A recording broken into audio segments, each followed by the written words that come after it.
जिलाधिकारी जितेंद्र प्रताप सिंह ने आज 76वें गणतंत्र दिवस के अवसर पर जिलाधिकारी कार्यालय में ध्वजारोहण किया। इसके उपरांत राष्ट्रीय गान गाया गया। उन्होंने गणतंत्र दिवस के अवसर पर कलेक्ट्रेट में उपस्थित स्वतंत्रता संग्राम सेनानियों के परिवारों को सम्मानित किया। इसके साथ ही अधिकारियों, कर्मचारियों एवं उपस्थित लोगों को गणतंत्र दिवस की शुभकामनाएं दी। इस अवसर पर जिलाधिकारी ने ऑटो चालक राकेश कुमार सोनी को गणतंत्र दिवस का मुख्य अतिथि बनाने के साथ साथ उनके परिजनों को भी सम्मानित किया। इस अवसर पर उन्होंने सभी लोगों को भारतीय गणतंत्र का संकल्प दिलाया। इसके अंतर्गत हम भारत के लोग भारत को एक संपूर्ण प्रभुत्व संपन्न समाजवादी पंथनिरपेक्ष लोकतंत्रात्मक गणराज्य बनाने के लिए तथा उसके समस्त नागरिकों को सामाजिक, आर्थिक और राजनैतिक न्याय, विचार, अभिव्यक्ति, विश्वास, धर्म और उपासना की स्वतंत्रता, प्रतिष्ठा और अवसर की क्षमता प्राप्त करने के लिए तथा उन पर सब में व्यक्ति की गरिमा और राष्ट्र की एकता और अखंडता सुनिश्चित करने वाली बंधुता बढ़ाने के लिए दृढ़ संकल्प होकर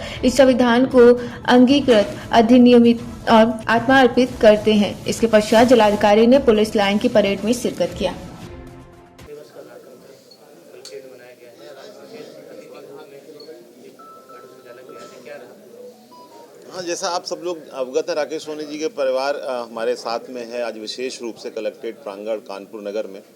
और जो विषय है आप लोग जानकारी में है, कुछ न कुछ पीड़ा थी और संयोग से जनता दर्शन में सुनवाई के समय मेरा उनसे संपर्क हुआ और उनकी भावनाओं को समझते हुए और उनका जो मर्म आहत था उसके क्रम में मैंने उनसे अनुरोध किया कि वो हमारे विशेष अतिथि बने और कोई नेगेटिव ना सोचें।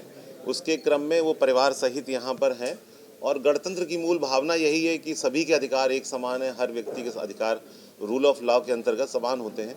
तो हम सब लोगों ने उसको उल्लासपूर्वक और सम्मानपूर्वक मनाया है। सर, आपने मानवीय मूल्यों के लिए एक अलग स्थान दिया है, इसके लिए क्या कहेंगे? ये हमारा वैसे रोज का हमारा दायित्व है और आप लोगों को ये वाला घटनाक्रम कुछ ज़्यादा आपको अपील कर गया, उसके लिए मैं आपका आभारी हूँ। शहरवासियों के लिए क्या 26 जनवरी क्या मैसेज?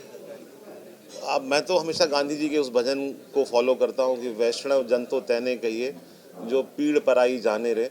तो हम सब लोग दूसरे की अगर पीड़ा समझ सकें तो मैं समझता हूँ कि बहुत कुछ हो सकता है, विकास हो सकता है। और जब मेरी राकेश सोनी जी से अभी सुबह भी बात हो रही थी तो खुद भी कह रहे थे कि साहब अब मुझे उन्हें ईश्वर सिंह जी से भी कोई शिकायत नहीं है, हो सकता है आवेश में वो उस समय कर गए, उनका ऐसा आशा नहीं रहा होगा। तो यही तरीका है कि एक दूसरे की अगर पीड़ा समझ सकें तो वैष्णव हम आसानी से बन सकते हैं, एक अच्छे इंसान बन सकते हैं।